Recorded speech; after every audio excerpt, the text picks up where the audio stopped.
देखिए, ये first year का क्लास मतलब कि 11th का हमारा तीसरा लेक्चर है।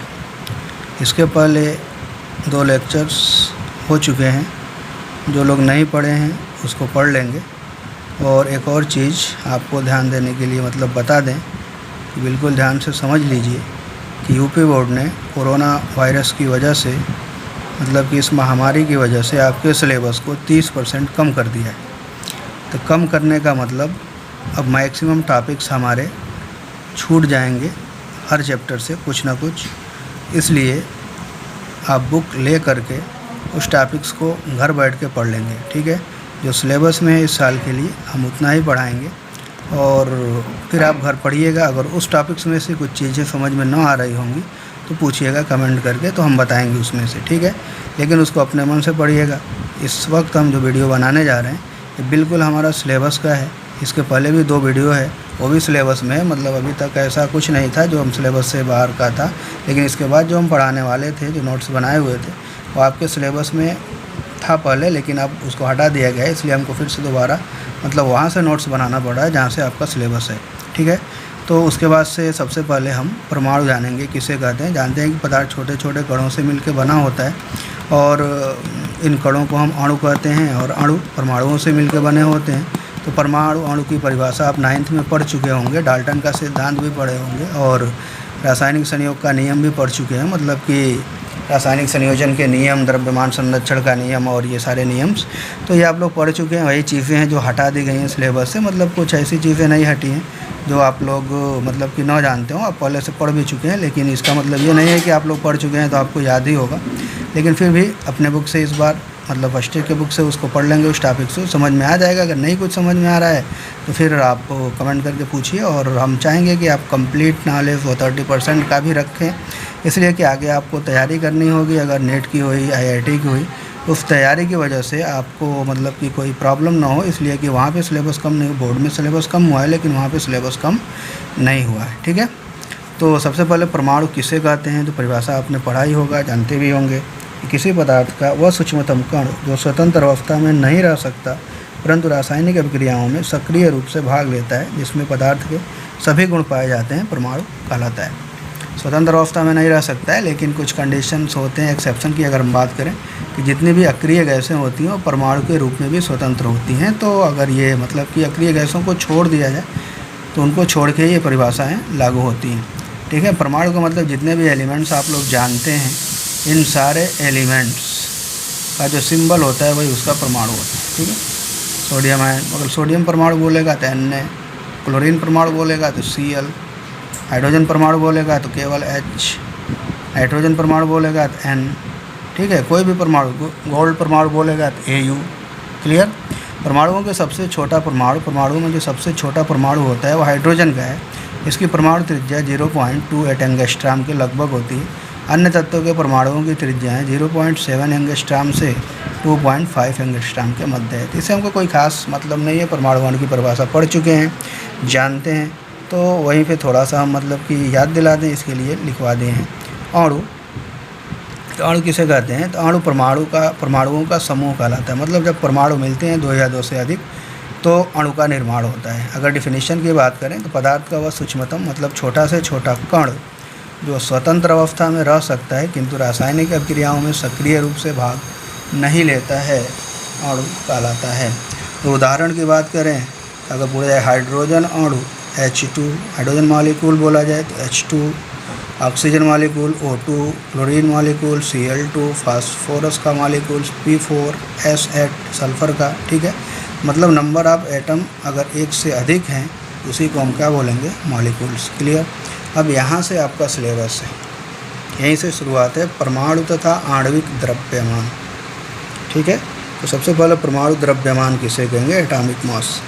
परमाणु द्रव्यमान की गणना समय समय पर विभिन्न रीतियों से की जाती रही है जो निम्न प्रकार है। सबसे पहले परमाणु द्रव्यमानों की गणना हाइड्रोजन को मानक तत्व मानकर की जाती थी सबसे स्टार्टिंग में, और जो तत्व हाइड्रोजन के सापेक्ष जितना भारी होता था वह उसका परमाणु द्रव्यमान होता था।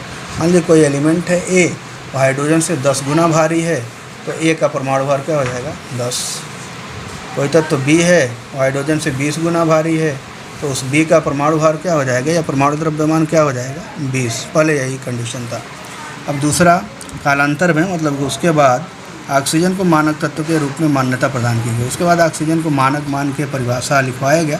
तो शायद आपको 9th में लिखवाया भी गया होगा कि ऑक्सीजन को मानक मान के क्या डिफिनीशन लिखवाई गई है, उसको देख लीजिएगा, कोई ज़रूरत यहाँ पे हमको नहीं है। लेकिन अब यहाँ से देखिए, सन 1961 में रसायनज्ञों के अंतर्राष्ट्रीय संघ ने कार्बन परमाणु के अस्थायी समस्थानिक कार्बन 12, तो समस्थानिक 9th में भी पढ़े थे कि एक ही तत्वों के ऐसे परमाणु जिनके परमाणु क्रमांक समान होते हैं तथा परमाणु द्रव्यमान भिन्न भिन्न होते हैं समस्थानिक कहलाते हैं।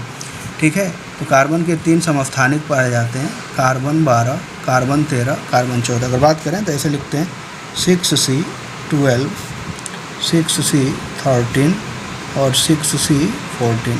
तो ये देखिए परमाणु क्रमांक सबके क्या है? सेम है, एक ही एलिमेंट है कार्बन, लेकिन परमाणु भार क्या है? सबका अलग अलग, 12, 13, 14।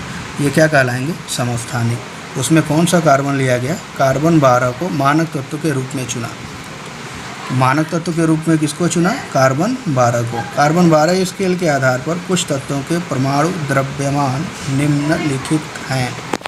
तो एक चीज़ है, हम चाहते हैं आपसे कि अभी तक तो 9th में 10th में पढ़े थे, तो उसमें आपको ये बताया गया था कि कम से कम 1 से 30 तक एलिमेंट्स के नाम और उसके संकेत आपको याद होने चाहिए, परमाणु क्रमांक, परमाणु द्रव्यमान।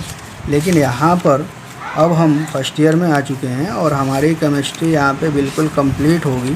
तो इस कंप्लीट केमिस्ट्री को जानने के लिए आप लोग कम से कम जितने भी एलिमेंट्स हैं आज तक ज्ञात, कम से कम 103 एलिमेंट्स के नाम और उनके संकेत और उनका परमाणु क्रमांक और कुछ तत्वों के परमाणु द्रव्यमान आप लोग याद कर लेंगे। ठीक है, इसी के बेस पर हम यहाँ पे एक चार्ट दिखा रहे हैं, तो आप लोग उस चार्ट से देख करके बना लेंगे इस फिगर को। ठीक है, तो हमारा दिख रहा है ना, पहला क्या है? 1 मिनट, अंतर्राष्ट्रीय परमाणु द्रव्यमान दिया हुआ है। तो पहला हमारा hydrogen, helium, lithium, beryllium, boron, carbon, nitrogen, ये सबका संकेत है। Hydrogen, helium, lithium, beryllium, boron, carbon, nitrogen, ये सब परमाणु क्रमांक दिया हुआ है। और ये साइड में क्या है? परमाणु द्रव्यमान।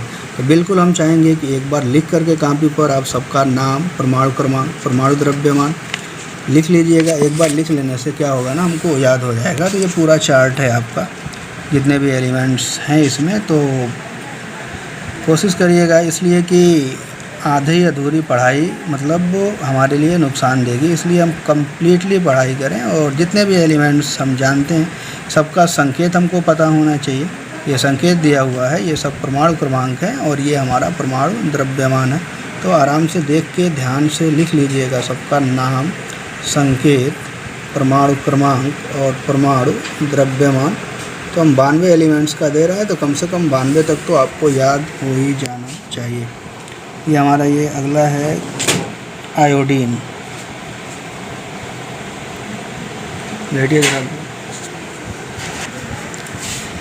ये हमारा iodine, जेनान, caesium, beryllium, lanthanum, hafnium, सबका मतलब ये संकेत है। और इस संकेत के बेस पे ये हमारा क्या दिया हुआ है? परमाणु क्रमांक और परमाणु क्रमांक का ये परमाणु भार। तो आप लोग चार्ट बना लीजिएगा, कॉपी पर ही बना लीजिएगा अच्छे से लिख के, और लिख लेंगे तो एक बार याद भी हो जाएगा। अब हम डेफिनेशन में चलते हैं कि परमाणु द्रव्यमान की परिभाषा क्या होती है। वर्तमान में परमाणु द्रव्यमान की गणना कार्बन 12 को मानक तत्व मानकर की जाती है। परमाणु द्रव्यमान को परमाणु द्रव्यमान इकाई पैमाना, परमाणु द्रव्यमान इकाई पैमाना इंग्लिश होता है एटॉमिक मास यूनिट स्केल पर व्यक्त किया जाता है। संक्षेप में इसे क्या बोलते हैं? AMU। तो हम कह सकते हैं कि परमाणु द्रव्यमान की इकाई AMU है, एटॉमिक मास यूनिट। लेकिन आजकल इसे केवल U से डिनोट करते हैं। AMU की जगह पर हम U लिखते हैं। U का मतलब है यूनिफाइड यूनिट। ठीक है, परिभाषा क्या है? आधुनिक। ये डिफिनेशन हमको याद होना चाहिए। किसी तत्व का परमाणु द्रव्यमान वह संख्या है जो यह प्रदर्शित करती है कि उस तत्व के एक परमाणु का औसत द्रव्यमान कार्बन 12 परमाणु के 1/12वें भाग से कितने गुना भारी है। ठीक है, इसी के बेस पर हम क्या बोलते हैं ना, वो ऑक्सीजन की भी परिभाषा दी गई थी, इसी के बेस पे दिया जाता है, क्योंकि इस तत्व का परमाणु द्रव्यमान वह संख्या है जो ये प्रदर्शित करती है कि उस तत्व के एक परमाणु का औसत द्रव्यमान कार्बन 12 की जगह पर वहाँ पे ऑक्सीजन था कि ऑक्सीजन 16 परमाणु के 1/16वें भाग से कितने गुना भारी है, लेकिन बाद में ऑक्सीजन को कैंसिल कर करके कार्बन 12 को मानक एलिमेंट माना गया। उसकी वजह उसके बेस पर आधुनिक परिभाषा ये दी गई है हमारी। किसी तत्व का परमाणु द्रव्यमान वह संख्या है जो ये प्रदर्शित करती है कि उस तत्व के एक परमाणु का औसत द्रव्यमान कार्बन 12 परमाणु के 1/12वें भाग से कितने गुना भारी है। अतः किसी तत्व का परमाणु द्रव्यमान बराबर क्या है, तत्व के एक परमाणु का द्रव्यमान बटा कार्बन 12 के एक परमाणु के द्रव्यमान का 1/12वां भाग या 12वां भाग भी कह सकते हैं। एक mu का मान होता है, ये याद कर लीजिए 1.66033, तो 1.66 भी बोल सकते हैं। 1.66 × 10⁻⁻27 किलोग्राम एक mu की वैल्यू इतनी होती है, याद रखिएगा इसको, ठीक है। आगे चलते हैं। औसत परमाणु द्रव्यमान किसे कहते हैं? तो प्रकृति में प्रत्येक तत्व अपने समस्थानिकों के मिश्रण के रूप में पाया जाता है। अभी समस्थानिक के बारे में बात हो रही है। तो कार्बन के 3 समस्थानिक हैं, कार्बन 12, कार्बन 13, कार्बन 14। तो समस्थानिक के बेस पर अब कार्बन के 3 समस्थानिक थे। कार्बन का परमाणु द्रव्यमान देख रहे हैं 12 है, दूसरे का 13 है, तीसरे का 14 है। अब इस बेस पर कार्बन का औसत परमाणु द्रव्यमान क्या होगा, उसके लिए एक फार्मूला है, तो अभी हम देख लेते हैं। लिखा है, प्रकृति में प्रत्येक तत्व अपने समस्थानिकों के मिश्रण के रूप में पाया जाता है और उसका परमाणु द्रव्यमान समस्थानिकों के परमाणु द्रव्यमान के औसत के रूप में होता है। इसी गणना निम्न सूत्र से करते हैं। औसत परमाणु द्रव्यमान बराबर तत्व के सभी समस्थानिकों के परमाणु द्रव्यमानों का योग बटा समस्थानिकों की कुल संख्या। जैसे दिया है, क्लोरीन के 2 समस्थानिकों का परमाणु द्रव्यमान क्रमशः 35 और 37 होता है, ठीक है, और ये प्रकृति में क्रमशः 3 संबंधी 1 के अनुपात में पाए जाते हैं। तो क्लोरीन के औसत परमाणु द्रव्यमान की गणना कीजिए। तो हम समझेंगे ध्यान से। क्लोरीन का औसत परमाणु द्रव्यमान अनुपात क्या है, 3 संबंधी 1, करें 35 वाला 3 है और 37 वाला 1 है, यह अनुपात है इनका, ठीक है। तो कुल मिला के कितने क्लोरीन हो गए, 3 1 4, ठीक है। क्लोरीन के औसत परमाणु द्रव्यमान बराबर 35 वाला 3, तो 35 × 3 और प्लस 37 × 1 और बटा दोनों का योग 3 × 1 4, कुल मिला के जोड़ के भाग देंगे तो आ जाएगा 35.5 AMU। आप लोग जानते होंगे क्लोरीन का परमाणु भार कितना होता है, 35.5। ये नियान दिया है कि नियान के समस्थानिक तथा उनकी आंशिक प्रचुरता निम्न प्रकार है। नियान 20 जिसका परमाणु द्रव्यमान 20 है वह इतना पाया जाता है, 0 इतना।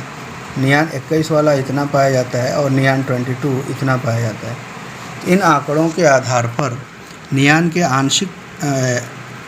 के औसत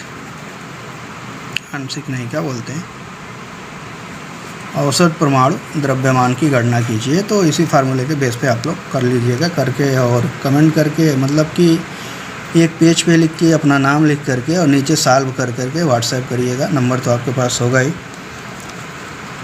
प्राकृतिक कार्बन में 2 समस्थानिक 6C12 और 6C13 99 संबंधी 1 के अनुपात में पाए जाते हैं, जिनके परमाणु द्रव्यमान क्रमशः 12 और 13 हैं। कार्बन का परमाणु भार क्या है, ठीक है, औसत परमाणु भार या परमाणु भार क्या है। तो इसके लिए भी मतलब यही फार्मूला सेम, ये क्लोरीन वाला यही वाला लगाएंगे और यहाँ पे सॉल्व करके आप इसको भी कमेंट करके बताइएगा कितना आ रहा है, सही आ रहा है, गलत आ रहा है, ठीक है। अगली हमारी हेडिंग है ग्राम परमाणु द्रव्यमान। तो इसमें कुछ होता नहीं है, ग्राम परमाणु द्रव्यमान। परमाणु द्रव्यमान तो आपको पता ही है, अगर पूछें सोडियम का परमाणु भार कितना होता है तो आप कहेंगे 23, लेकिन अगर पूछें कि सोडियम का ग्राम परमाणु द्रव्यमान कितना होता है तो कुछ नहीं, वही परमाणु द्रव्यमान आगे लगा देना है ग्राम। सोडियम का ग्राम परमाणु द्रव्यमान क्या हो जाएगा, 23 ग्राम। इसी के बेस पर क्या, किसी परमाणु का ग्राम परमाणु द्रव्यमान उसका ग्राम में प्रकट किया जाने वाला वह द्रव्यमान है जो संख्यात्मक रूप से परमाणु द्रव्यमान के बराबर होता है। क्लियर। किसी परमाणु का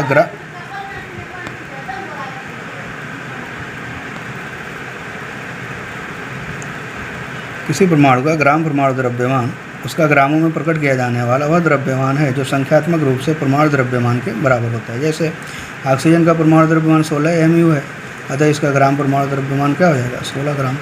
क्लियर। अरे बहुत ज़्यादा मतलब कि टफ नहीं है, समझ में आ रहा होगा, उसमें कुछ दिक्कत नहीं।